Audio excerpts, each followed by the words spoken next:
Hello friends, ఈరోజు మనం Indian physiography టాపిక్లో కోస్టల్ ప్లెయిన్స్ అండ్ ఐలాండ్స్ గురించి డిస్కస్ చేయబోతున్నాం. ఇవి వెరీ ఇంపార్టెంట్ టాపిక్. చిన్నవి అయినా కానీ బేసిక్ టాపిక్స్ చాలా important. First of all, coastal plains అంటే ఏంటి? A coastal plain is a flat low lying land which lies adjacent to the coast. తీరానికి ఆనుకుని ఉండే ఫ్లాట్ ల్యాండ్స్నే మనం కోస్టల్ ప్లెయిన్స్ అని పిలుచుకుంటున్నాం. Coastal plains in India lies either side to the Deccan Plateau along the eastern and western coast. ఈ coastal plains అనేవి డెక్కన్ ప్లాటూకి టూ సైడ్స్న సిట్యువేట్ అయి ఉన్నాయి. డెక్కన్ ప్లాటూకి రైట్ సైడ్ ఉన్న కోస్టల్ ప్లెయిన్స్ మనం ఈస్టర్న్ కోస్టల్ ప్లెయిన్స్ అంటాం. అలాగే డెక్కన్ ప్లాటూకి లెఫ్ట్ సైడ్ ఉన్న కోస్టల్ ప్లెయిన్స్ని మనం వెస్టర్న్ కోస్టల్ ప్లెయిన్స్ అని పిలుస్తాం. Indian coastal line is 7,516 kilometre long, including the coastal line of Andaman and Nicobar and Lakshadweep Islands. The coastline of India touches 13 states and union territories. ఇందాక చెప్పినట్టుగా coastal plains అనేవి రెండుగా మనం divide చేసుకున్నాం. ఒకటి east coastal plains, ఇంకొకటి west coastal plains. ఇక్కడ ఒక పాయింట్ ఫ్రెండ్స్, మీరు కోస్ట్కి ప్లెయిన్కి కన్ఫ్యూజ్ అవ్వద్దు. కోస్ట్ అంటే తీరం, ప్లెయిన్ అంటే మైదానాలు. ప్లెయిన్స్ అనేవి తీరాన్ని ఆనుకునే ఉన్న ఫ్లాట్ ల్యాండ్స్. సో తీరాన్ని ఆనుకుని ఉన్న ఫ్లాట్ ల్యాండ్స్ని మనం ప్లెయిన్స్ అంటాం, తీరాన్ని మనం కోస్ట్ అంటున్నాం. Okay, first eastern coastal plains. These plains extend from Odisha to Kanyakumari. Odisha నుంచి కన్యాకుమారి వరకు ఈ ప్లెయిన్స్ అనేవి ఎక్స్టెండ్ అయి ఉన్నాయి. These are extensively large coastal plains with an average width of 120 kilometres. ఇవి కాస్త పెద్ద ప్లెయిన్స్ అనమాట. వీటి యావరేజ్ విడ్త్ వచ్చేసి 120 kilometres. These plains are formed by the deltas of Subarnarekha, Krishna, Godavari and Kaveri. మీకు డెల్టా ఫార్మేషన్ ఇంకొక వీడియోలో చెప్తాను. ఈ రివర్స్ సుబర్ణరేఖ, కృష్ణ, గోదావరి, కావేరి, ఈ రివర్స్ సెడిమెంటేషన్ వల్ల డెల్టాస్ అనేవి ఫామ్ అవుతాయి. ఆ డెల్టాస్ అనేవే ఈ ప్లెయిన్స్. మళ్ళీ ఫర్దర్గా eastern Coast is divided into 3 categories again: Utkal Coast, Andhra Coast and Coromandel Coast. వీటి గురించి మనం బ్రీఫ్గా తెలుసుకుందాం. ఉత్కల్ కోస్ట్ అండి. This Coast comprises the plains of Odisha. Utkal Coast is nothing but Odisha Coast. Odisha state యొక్క కోస్ట్ని మనం ఉత్కల్ కోస్ట్గా పిలుస్తాం. ఆ ఉత్కల్ కోస్ట్కి ఆనుకునే ఉన్న ప్లెయిన్స్ని ఉత్కల్ ప్లెయిన్స్ అంటాం. సో ఈ plains of Odisha which includes Mahanadi delta. ఈ కోస్ట్లోనే మహానది రివర్ ఒక డెల్టా ఫామ్ చేస్తుంది. And famous Chilika lake is present in the plains of Utkal coast. ఈ కోస్ట్లోనే మనకు చిల్కా లేక్ అనేది సిచ్యువేటెడ్ అయి ఉంది.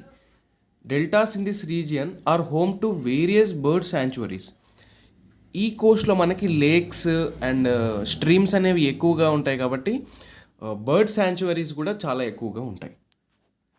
నెక్స్ట్ వచ్చేసి Andhra coast. This is the coastal line of Andhra Pradesh. Plains in this area are called as northern Circars. ఇక్కడ మీరు గమనించాల్సింది ఏంటంటే, ఇందాక ఉత్కల్ కోస్ట్కి ఆనుకున్న ప్లెయిన్స్ని మనం ఉత్కల్ ప్లెయిన్స్ అన్నాం. కాకపోతే ఆంధ్ర కోస్ట్కి ఆనుకున్న ప్లెయిన్స్ని మనం నార్థన్ సర్కార్స్ అని పిలుస్తున్నాం. And lie to the south of Utkal plains. ఉత్కల్ ప్లెయిన్స్కి సౌత్ సైడ్న ఈ ఆంధ్ర ప్లెయిన్స్, అది నథింగ్ బట్ నార్థన్ సర్కార్స్ అనేవి ఉన్నాయి. These plains extend from Kolleru lake to Pulicat lake. ఈ రెండు లేక్స్ మధ్యలో ఈ ప్లెయిన్స్ అనేవి ఎక్స్టెండ్ అయ్యి ఉన్నాయి. Most significant feature of this plains is the formation of Krishna and Godavari deltas. Krishna and Godavari deltas ఈ ప్లెయిన్స్లోనే మనకు ఫామ్ అవుతున్నాయి. ఇవి Ganga delta, that means Sundarban delta తర్వాత most fertile deltas in India అనమాట. కింద పాయింట్లో అదే ఉంది. These 2 deltas are very fertile and suitable for cultivation of paddy, sugar cane, bananas and vegetables. Visakhapatnam and Machilipatnam are 2 famous ports in this coast. Next మనకు వచ్చేసి Coromandel coast. Plains in this coast extend from Pulicat lake to Kanyakumari lake. Pulicat lake మరియు కన్యాకుమారి మధ్యలో ఉండే plains మొత్తాన్ని మనం Coromandel plains or Tamil Nadu plains అని పిలుచుకుంటాం. And important feature of this coast is Kaveri delta. మనకి ఎలా అయితే కృష్ణా అండ్ గోదావరి డెల్టా ఆంధ్ర కోస్ట్లో ఫామ్ అయినాయో, ఈ కోరమండల్ కోస్ట్లో మనకి కావేరీ డెల్టా అనేది ఫామ్ అవుతుంది. Kaveri delta is 130 kilometre in width. ఇది చాలా పెద్ద డెల్టా అనమాట. 130 కిలోమీటర్ విడ్త్ ఉంటుంది దీనికి. And is suitable for cultivation of paddy, coconut and banana plantation. Large scale irrigation facilities in this plains gave the Kaveri delta the name granary of south India. ఈ కావేరీ డెల్టాలో irrigation facilities అనేవి చాలా బాగుంటాయన్నమాట. అందుకే కావేరీ డెల్టాని మనం granary of south India అని పిలుచుకుంటాం. Next వచ్చేసి western coastal plains అండి. These plains extend from Rann of Kutch to Kerala. గుజరాత్లో ఉన్న రాన్ ఆఫ్ కచ్ నుంచి కేరళ వరకు ఈ ప్లెయిన్స్ అనేవి ఎక్స్టెండ్ అయి ఉన్నాయి.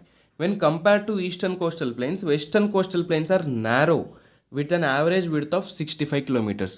ఇది వెరీ ఇంపార్టెంట్ పాయింట్ అండి. ఈస్టర్న్ కోస్టల్ ప్లెయిన్స్ కన్నా వెస్టర్న్ కోస్టల్ ప్లెయిన్స్ అనేవి సైజులో చిన్నగా ఉంటాయి, నారోగా ఉంటాయి. అక్కడేమో మనకి 120 కిలోమీటర్ విడ్త్ యావరేజ్ విడ్త్ ఉంటుంది, ఇక్కడ 65 kilometre average width. Further west coast is divided into Kutch and Kathiawar coast, Konkan coast and Malabar coast. First Kutch and Kathiawar coast అండి. Plains in Kutch region are formed by depositions of Indus river. మనకు ముఖ్యంగా కచ్ కోస్ట్లో ఉన్న కచ్ ప్లెయిన్స్లో ఈ ప్లెయిన్స్ అనేవి Indus river యొక్క depositions వల్ల ఫామ్ అయినాయి. Significance of Kutch coast is the formation of salty marshes of Ron.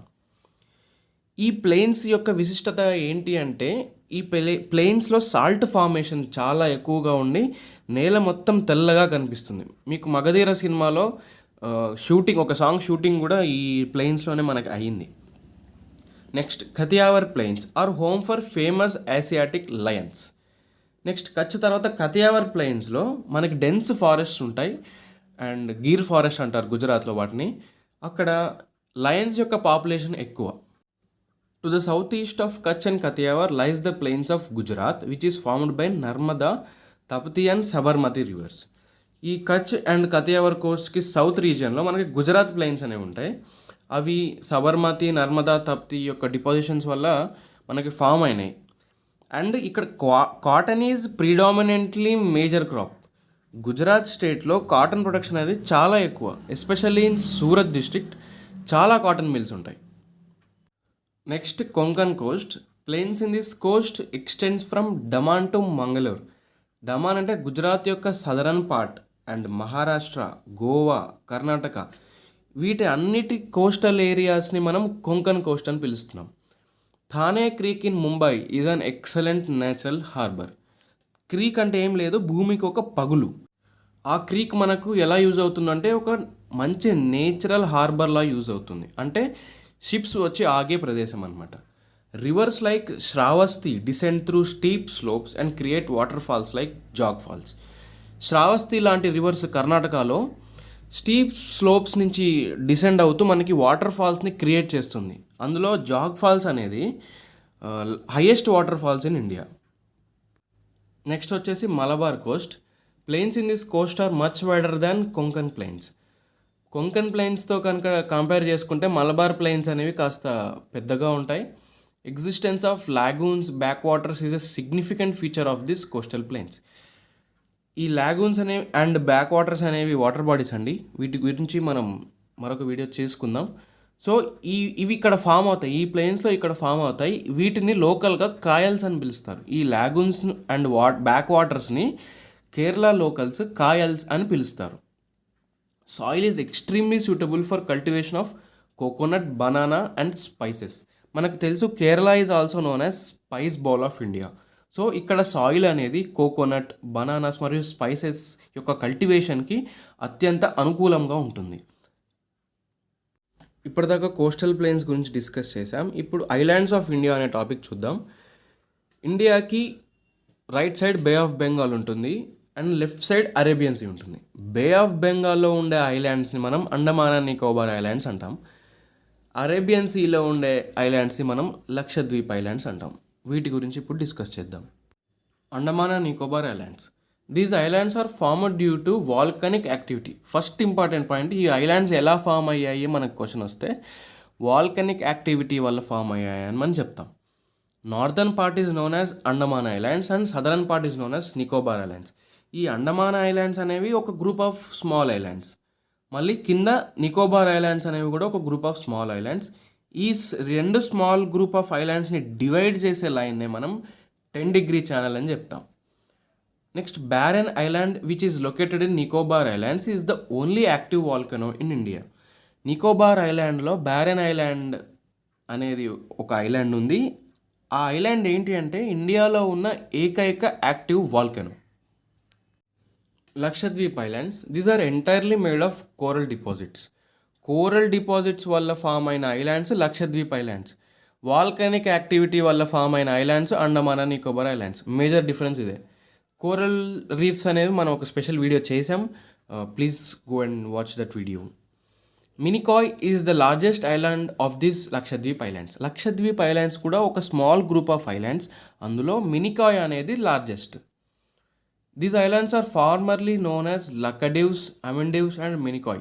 Britishers రూల్లో ఉన్నప్పుడు వీటిని లక్కడివ్స్, అమెండివ్స్ అండ్ మినికాయ్ అని కూడా పిలిచేవారు.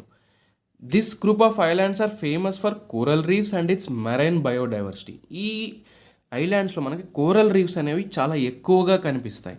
అండ్ ఇది మరైన్ బయోడైవర్సిటీ అంటే మరైన్ స్పీసీస్ కూడా చాలా ఫేమస్. అదర్ ఇంపార్టెంట్ ఐలాండ్స్ అండి. Majuli island in Assam is the largest riverine island in the world and it is formed by the river Brahmaputra. మనం ప్రీవియస్ లెసన్లో చెప్పుకున్నాం, మజౌలి ఐలాండ్ అనేది అస్సాంలో ఉంటుంది. ఇది వరల్డ్లోనే largest and biggest riverine island. Riverine island అంటే ఏంటంటే ఒక ఐలాండ్ చుట్టూ కనుక రివర్ ఉంటే దాన్ని మనం రివరైన్ ఐలాండ్ అంటాం. ఈ ఐలాండ్ చుట్టూ రివర్ బ్రహ్మపుత్ర ఉంటుంది. Next, Abdul Kalam island in Odisha is India's most advanced missile testing facility. మనం ఇండియన్ ఆర్మీ కానీ డిఆర్డిఓ కానీ ఏదైనా మిసైల్ టెస్ట్ చేయాలనుకుంటే అది అబ్దుల్ కలాం ఐలాండ్. ఎక్కడుంది అది అంటే ఒడిస్సా స్టేట్లో ఉంది. అక్కడి నుంచే మనం టెస్ట్ ప్రయోగిస్తాం. Sriharikota island in Nellore district of Andhra Pradesh is ISRO's one of the rocket launching facilities. మనందరికీ తెలుసు శ్రీహరికోట అనేది ఆంధ్రప్రదేశ్లో ఉంది. ఇస్రో అనేది వారి రాకెట్ లాంచెస్, శాటిలైట్ లాంచెస్ అన్నీ కూడా శ్రీహరికోట నుంచే చేస్తారు. So this is the end of the video friends. ఇందులో మనం కోస్టల్ ప్లెయిన్స్ మరియు ఐలాండ్స్ గురించి చర్చించుకున్నాం. ఐ హోప్ ఇది మీకు యూజ్ అయిందని అనుకుంటున్నాను. అండ్ ఇక్కడ వరకు చూసినందుకు థ్యాంక్స్ ఫర్ వాచింగ్ ఫ్రెండ్స్. మరొక లెసన్తో మీ ముందుకు వస్తాను. If you like my content, please share with your friends and please do subscribe to the channel. And until then, bye.